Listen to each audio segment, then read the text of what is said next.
I'm Eric Wong with Advantech. I'm the product sales manager for the ECU protocol gateways.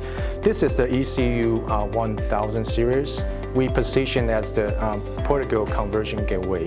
And this, we pre-install software called EdgeLink. So it's developed by Advantech. So it can deal with the protocol conversions. It supports multiple protocols like MQTT, Modbus, and BACnet DMP3. So I think this gateway is helping the users deal with the situation where they want to monitor the device in the field.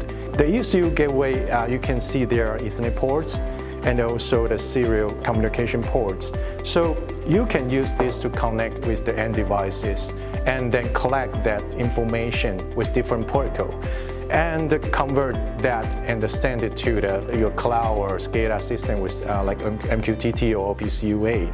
And the EdgeLink doesn't just do the protocol conversion. Actually, you can do something like it has a firewall setting, and also it supports the VPN, like OpenVPN.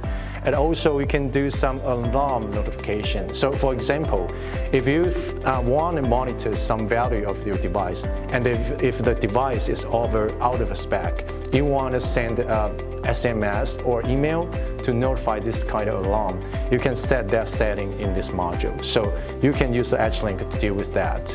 So if you are interested in the ECU gateway, you can contact Galco or visit galco.com where we have a stock and ready to ship.